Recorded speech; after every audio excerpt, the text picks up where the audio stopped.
whoever rejects this call has rejected Muhammad sallallahu alaihi wasallam and has rejected all of Islam. Not just metaphorically, not just by rejecting a successor of Muhammad, but by rejecting Muhammad in person, him as an individual. The 12th Imam, Muhammad ibn al-Hassan al-Askari alayhi salam, is Rasulullah, and he is here today, and it is by his command that we have come out to call the people to them.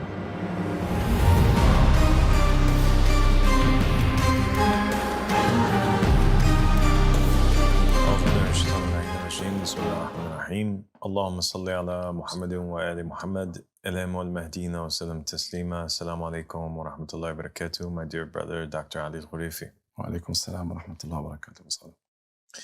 Thank you for joining me here today. شرف كبير أن أكون معك صادق. نورت المكان وشرفتنا أشكرك وجزاك الله خير. نورك صادق. Dr. Ali, today we want to talk about an important topic. It might seem at first a little bit complex, but it's actually quite simple. It's one of the central things, the core beliefs of our dawah, and that is the multiplicity of the imam, of the multiplicity of the Mahdis. Okay? And that is the existence of more than one person that bears the title Mahdi. I think in Islam, for the most part, most people up until recent years have considered that there is going to be one Imam Mahdi who will appear in the end times, and he will appear simultaneously with Jesus Christ. They'll free the world. They'll fight against the Antichrist, and this is the basics of what they knew. But they didn't have this idea that, or it wasn't a common belief. Let's put it that way, that there were 12 Mahdis who would succeed Imam al-Mahdi.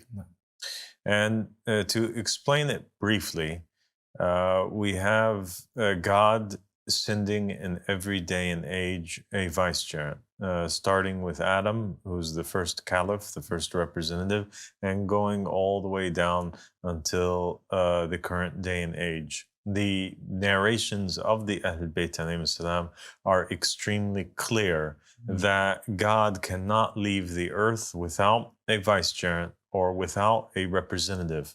Or else people would have the excuse on the day of judgment to say, we didn't know what the truth is. So there has to be a custodian, a guardian who guards the faith and guides people to the truth for every day and age. There has to be a door to Allah subhanahu wa ta'ala.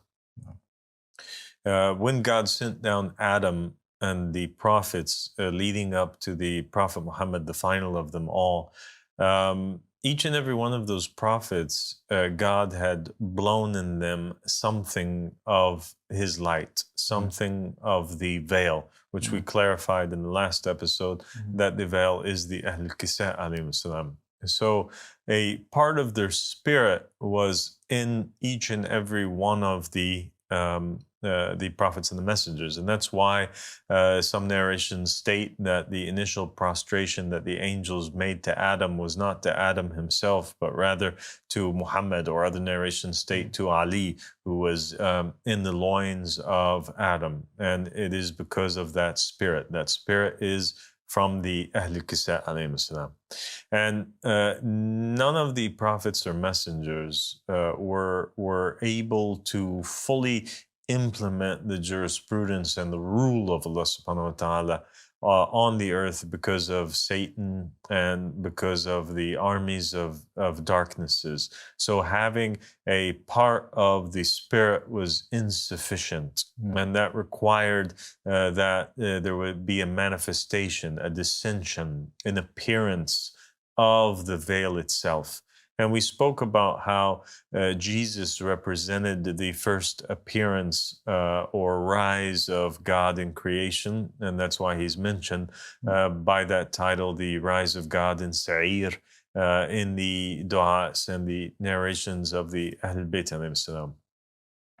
And he was the first of the perfect, complete words of God.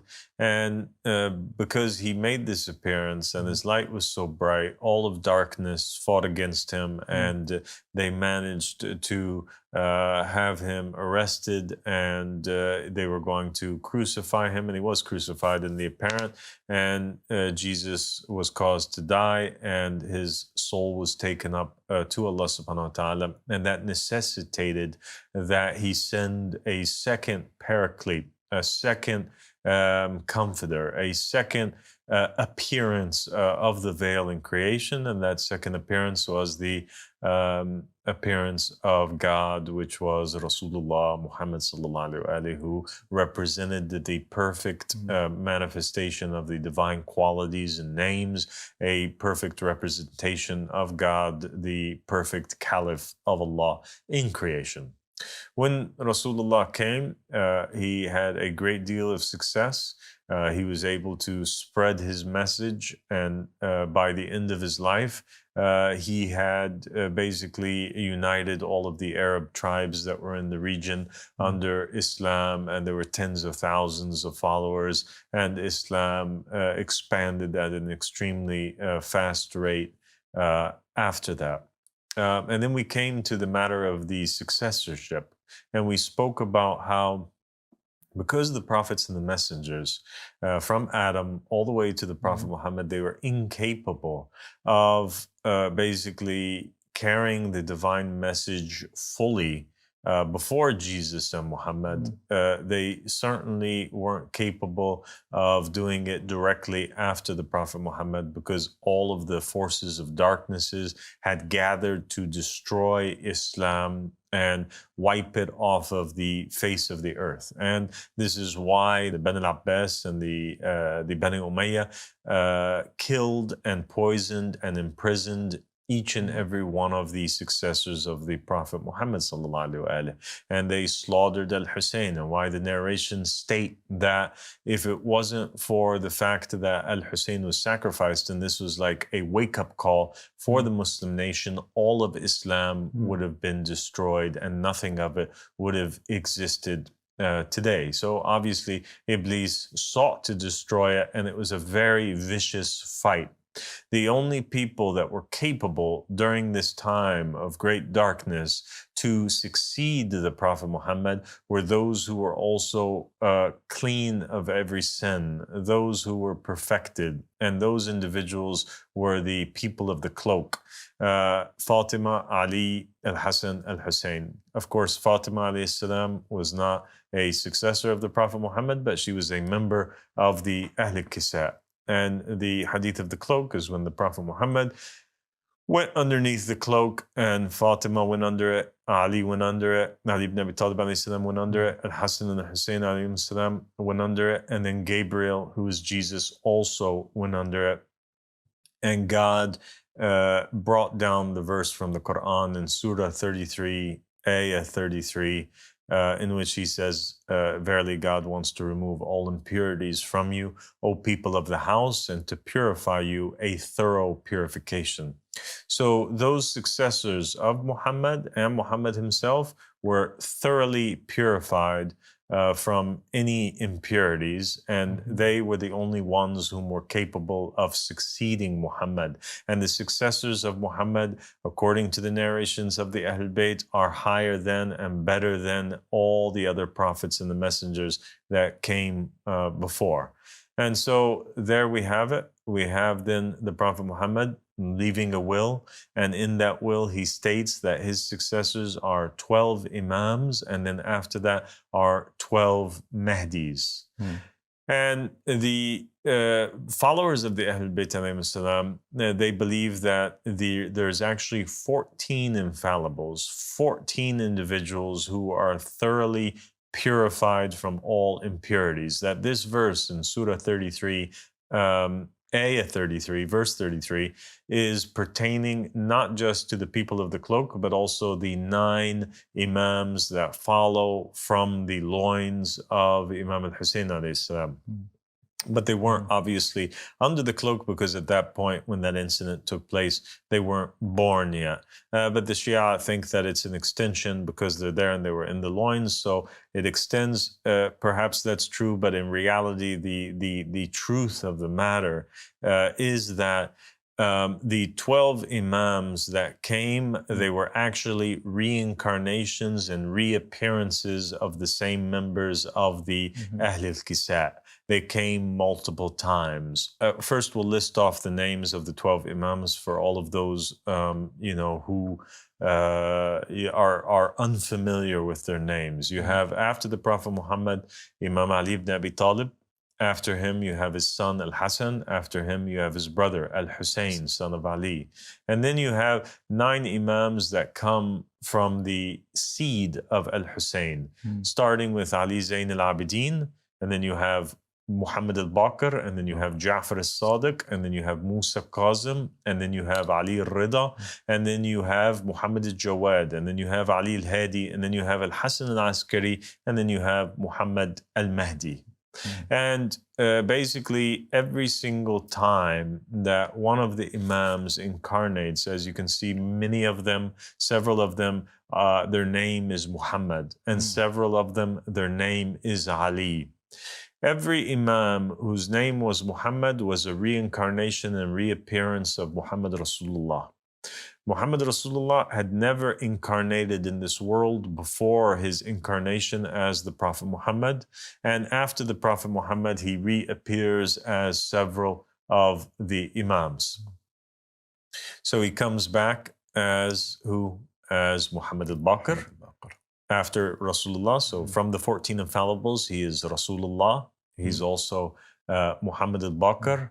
He's also Muhammad al-Jawad. And he's also Muhammad al-Mahdi, the Imam Mahdi, the 12th Imam, that is a reincarnation and a reappearance of Rasulullah. So Muhammad ibn al-Hassan al-Askari alayhi salam, he actually has the soul of the Prophet Muhammad sallallahu alayhi wa alayhi.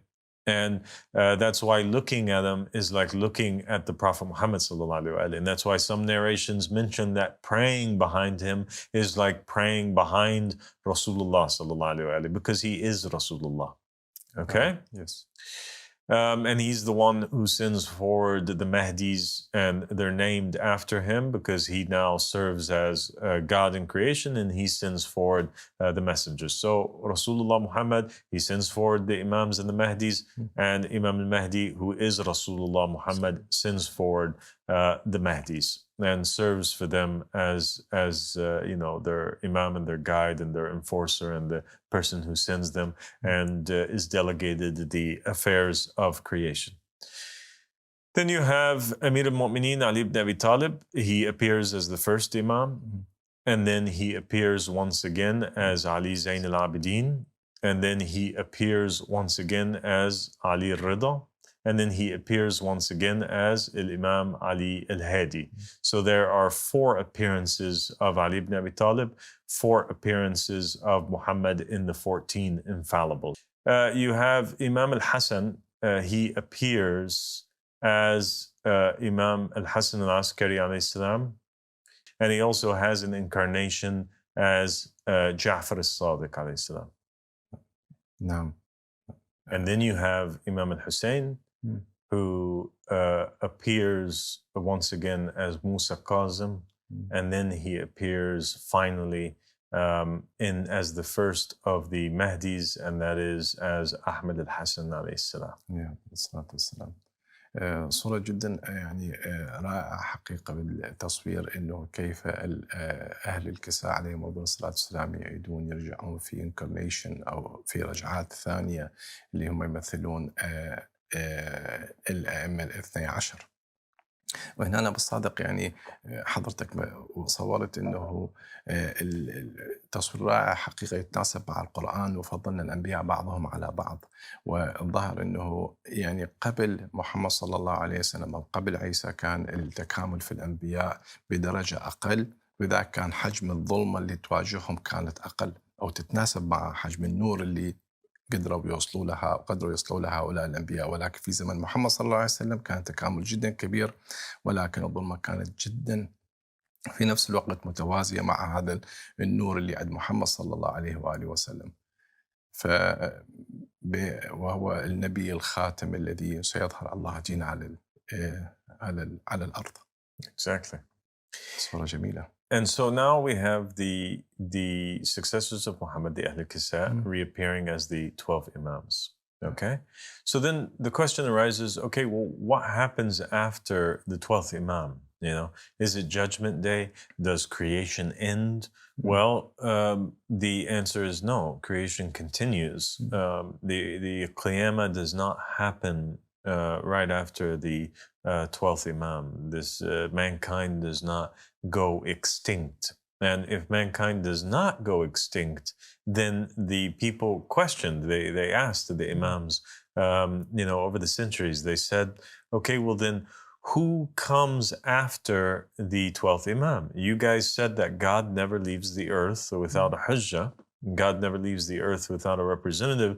So if the reason for the 12 Imams coming was to preserve the religion, who preserves the religion after the 12th Imam? Who preserves the religion after Imam al-Mahdi? And the answer came in the narrations that those who would succeed and rule after the 12th Imam would be a group of our Shia. This was the answer, a group of our Shia. So now we know that a group of our Shia, or a group of our staunch supporters, of great followers, a group of our disciples, would follow the 12th Imam. And there was further clarification in other narrations in which mentioned the coming of individuals who are titled Mahdis.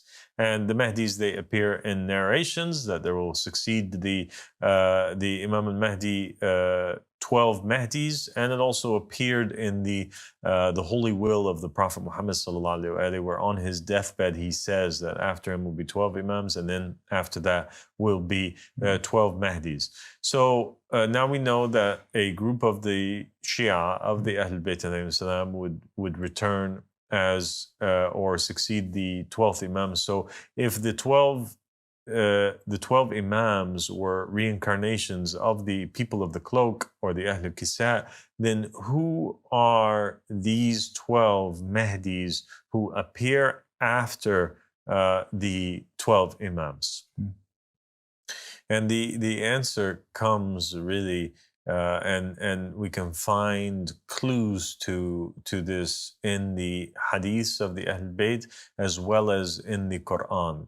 So when we look up in the Quran the word Shia, we see that it appears once in the Quran. It appears several times, but it appears once in the Quran in the verse that states, "And verily from his Shia is Abraham." And so we know now that Shia, one of the Shia, is Abraham, okay? And we know also in the hadith of the Ahl Bayt that the Shia of the Ahl Bayt are the prophets and the messengers. This is stated very clearly, and that they're the ones whom were the closest supporters of them. And Ali ibn Abi Talib, in some narrations, he's the one who judges between them, and he's the one who made several appearances for them. And Muhammad Rasulullah is the Imam of them when they were praying on the night journey. And so the Imam of the prophets and the messengers is Muhammad and the family of Muhammad, and the followers or the Shia of Muhammad and the family of Muhammad in the first degree are the prophets and the messengers. Right? Does that make sense? معقول يعني جدا سياقه جدا واضح. Okay. So then what takes place with the 12 Mahdis is that there isn't a reappearance of the Ahl al-Kisa. It necessitates that they return again as Mahdis, but they don't appear as Mahdis multiple times, but rather just one time. So you have first al-Hussein reappearing. He's already appeared in the Imams as Imam al-Hussein, and he's already appeared as Musa Kazim. And we said that he appears as the first of the Mahdis, Ahmad al-Hassan. Why does he appear as the first of the Mahdis, and is there proof for this? There is. The narrations from the Ahl Bayt also state, while they state that Imam Mahdi would be succeeded by 12 Mahdis, it also states in the narrations that the one who would wash Imam Mahdi when he dies and bury Imam Mahdi and pray over him and succeed him would be Al-Hussein. He would be the first of those souls that return in this day and age when all of the souls return, because the narrations state that in the time of Imam al-Mahdi, all of the souls will return. And so Imam al-Hussein serves as the first of the Mahdis and the successor of Rasulullah Muhammad as the 12th Imam. Okay, so then if al-Hussein returns back as a Mahdi, does Rasulullah Muhammad sallallahu alaihi wasallam, does Ali ibn Abi Talib, does al-Hassan return also as Mahdis? And yes, they do. We have Rasulullah Muhammad, he appears once again as the final of the Mahdis, the last of the Mahdis, the 12th Mahdi. And you have al-Hassan appearing once again as the 11th Mahdi. And he's directly before the 12th Mahdi. And you have also Ali ibn Abi Talib reappearing again as one of the Mahdis as the 10th Mahdi. So you have the Mahdis, they're 12. They start off with Imam al-Hussein, and then they end with the 10th and the 11th and the 12th, which is Ali ibn Abi Talib, succeeded by Imam al-Hassan, succeeded by Rasulullah Muhammad sallallahu alaihi wasallam. So then what happens to the rest of the Mahdis? Who are these individuals if they're not reincarnations of the members of the cloak? Get this. So the door to elevation is always open. And we spoke before in an episode when we were talking about the different ranks that individuals can climb and rise in. And we spoke about the fact that, you know, a person can rise in degree until he's a prophet messenger. And then the degree after that is istifa, where they're chosen. So what is the degree of the istifa? That they're chosen from the prophets and the messengers. And we said that Imam al-Sadiq alayhi salam said that the degree after that would be that they are from the Ahlul Bayt. They're from the Dhurriya. They're from the people of the house. They elevated that degree to that degree like Salman, where Salman it was said about him that he is from us, the Ahlul Bayt alayhi salam. And so the same thing takes place here. Now what takes place is that Rasulullah Muhammad resends all of the Shia, the best of the Shia, as caliphs to succeed one another as vicegerents in the land. He resends those prophets and messengers, except this time he enforces them by the Ahlul Kisa appearing amongst them. Does that make sense? Make very sense. Yeah. So now the prophets, they appeared as first they were normal people. They believed in their dreams. They became prophets. The best of them were chosen to be from the 313 messengers. The best of them became Ulil Azm prophets. Those Ulil Azm prophets, where can they go after that? They can only be from the Ahlul Bayt alayhi salam. And so you see those Ulil Azm prophets all incarnating as Mahdis. So you have Jesus, who's in Ulil Azm, and also he's a member of the Ahlul Kisa. He appears as the 9th Mahdi. Okay? And then you have Noah, who is one of the Ulil Azm messengers. He appears as the 8th Mahdi. And then you have, for example, you have Abraham, and he appears as the 6th Mahdi. And you have Moses, he appears as the 3rd Mahdi. And then you have also a companion of a covenant, although he failed in his first covenant in the sense that he didn't have enough determination to be an Ulil Azm prophet, but still, because he was a bearer of a covenant, and that is Adam, he reappears also and comes back as one of the Mahdis. And so now how many do we have? We said we have Rasulullah as a Mehdi, we have Al-Hassan as a Mehdi, we have Al-Hussein as a Mehdi, we have Ali ibn Abi Talib as a Mehdi, and we have the Ulil Azm messengers, plus the covenant prophets. So you have Adam as a Mehdi, Noah as a Mehdi, Abraham as a Mehdi, you have Moses as a Mehdi, and you have Jesus as a Mehdi. And then that leaves only 3 more empty slots within the Mahdis. Who do these belong to? They belong to the next 3 closest prophets that had reached the highest degree that could have been from the Ulil Azm but weren't. They end up for certain deeds that they have being selected, and they return as 3 members of those 12 Mahdis. One of them is the Prophet Ismail alayhi salam. And another one of them is the Prophet Aaron alayhi salam. And the last one is Prophet Yusuf alayhi salam. All of those make up the 12 Mahdis. سبحان الله. يعني لا أحد يستطيع أن يضع يعني تطور الأنبياء بما يناسب القرآن والأحاديث حقيقة بهذا الشكل الرائع جدا. يعني لها أساس في القرآن، لها الأساس في الأحاديث، ويجعل الموضوع جدا منطقي عند الناس. Yeah, it's amazing. Amazing. And after the 12 Mahdis, it continues. There comes more successors after that. The total number of successors after Imam al-Mahdi are 12,000.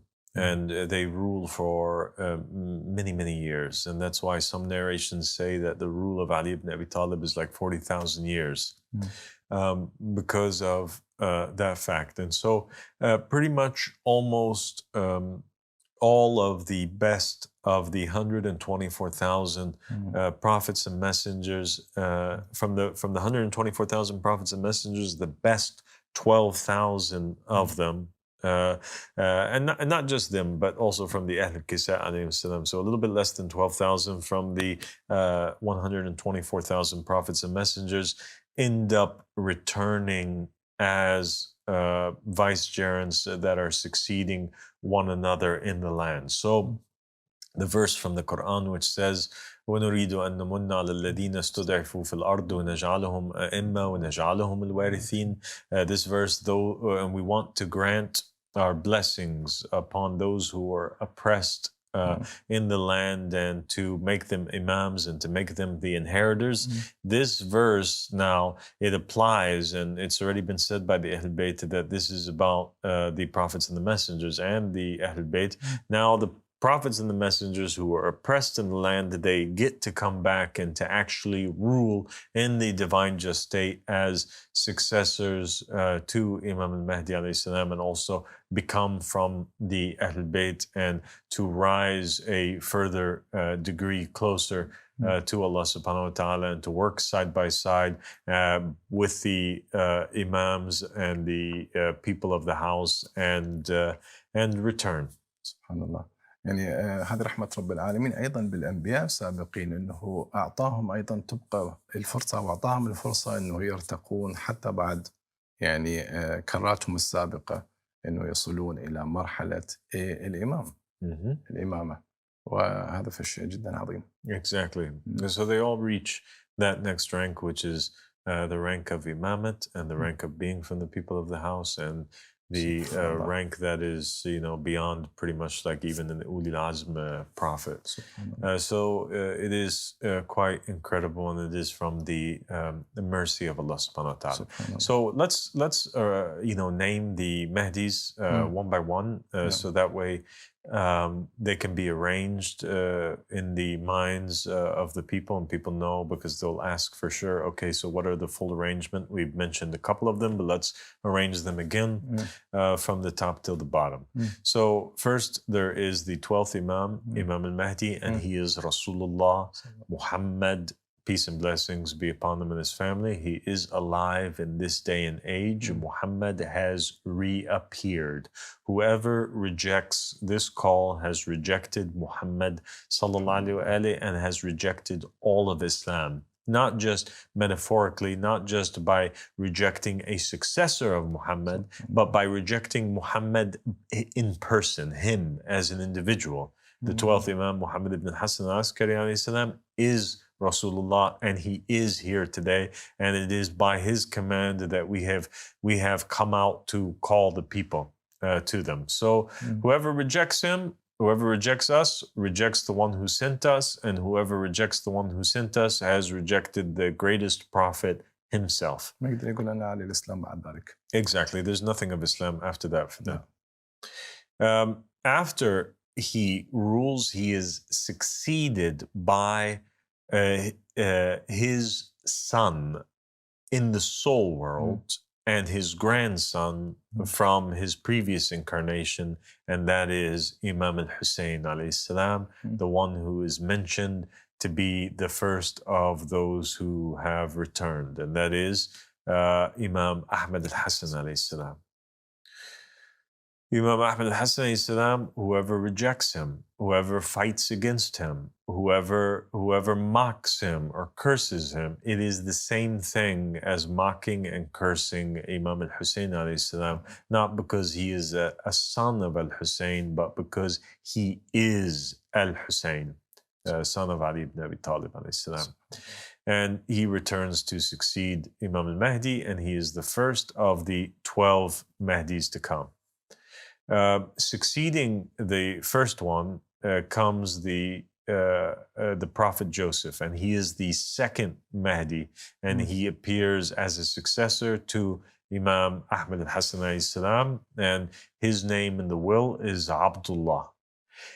The third Mahdi who appears is Musa, and his physical name in this incarnation is Al-Mahdi. And he is the third of the Mahdis, and his incarnation is the Prophet Moses. His soul is the soul of Moses. Moses reappears as the third of the Mahdis. Succeeding him is the fourth Mahdi, and he is the Prophet Adam. After the Prophet Adam comes his successor, and that is the fifth Mahdi, and that is the Prophet Ismail. After the Prophet Ismail comes the sixth Mahdi, and that is Ibrahim alayhi salam. After Ibrahim alayhi salam comes the seventh Mahdi, and that is the Prophet Aaron alayhi salam, Harun. After Aaron comes the eighth Mahdi, and that is the reappearance of the Prophet Nuh alayhi salam. After the Prophet Nuh comes the ninth Mahdi, and he is a member from the Ahl Kisa, and that is Jesus, the son of Mary. After Jesus, the son of Mary, comes his successor, and that is Ali al-Murtada. So al-Murtada will be his physical name in this incarnation. After him is his successor, and that is Imam al-Hassan, and his name in this incarnation is Harun al-Sadiq. And after him will be his successor, and that is the 12th Mahdi, and he is the reincarnation and the reappearance of Muhammad Rasulullah, and his name will in this incarnation is hidden, but his incarnation and his title is Muhammad, the son of Al-Zahra. Subhanallah. حقيقة يعني عند الكثير اللي ممكن واحد يعني يأخذ من هذا الوصف، ولكن أحب أقول أنه أبو الصادق محمد صلى الله عليه وسلم عندما بشر بالإمام المهدي عليه أفضل الصلاة والسلام كانت الصورة غير واضحة عند السنة أو مقتضبة بسيطة نتيجة الناريشن. عند الشيعة كانت أكثر، بس الصورة الأكمل والصورة اللي وضحتها حضرتك بالفعل الإمام المهدي هو الذي يعرف بنفسه ويعطي الصورة الأكمل لفكرة الإمام المهدي. سبحان الله. And so the companions of Islam, the ones who started Islam, they bring back Islam. And the prophets and the messengers, they return with them to help with the restoration and the implementation of a divine just state and Islam in its purest form. And so there's 12,000 successors, but to distinguish between each time period, they're given different titles. And so just like we had the 12 imams, and then after that, they are 12 Mahdis. After the 12 Mahdis comes another 12 successors from those 12,000, and they are called the Hadun, the 12 Hadis that come and guide. And then after that are the 12 knights or the 12 Fursan who succeed after the Hadis. And as such, every 12 has a title to them that distinguishes them from before, but all of them are imams, and all of them are Mahdis, and all of them are Hadun, and all of them are Fursan, and. Subhanallah. هاي الصورة العظيمة للإمام المهدي حقيقة ذكرتني برواية كان ذكر أحد الأنبياء أهل البيت عليهم أفضل الصلاة والسلام عندما جاء رجل إليه قال إن نصف صاحب هذا الأمر بالصفة التي ليس فيها أحد من الناس. فكان رد الإمام حقيقة جدا صادم، قال لا والله لا يكون ذلك حتى يكون هو الذي يحتج بذلك عليكم ويدعوكم إليه. فالصورة اللي وضحتها حضرتك للإمام المهدي عليه أفضل الصلاة والسلام بالفعل تتطابق مع كل روايات على بيت محمد عليه أفضل الصلاة والسلام، تعطي صورة جدا رائعة عقلية منطقية لكل شخص طالب حق يؤمن بالمنقذ العالمي بآخر الزمان.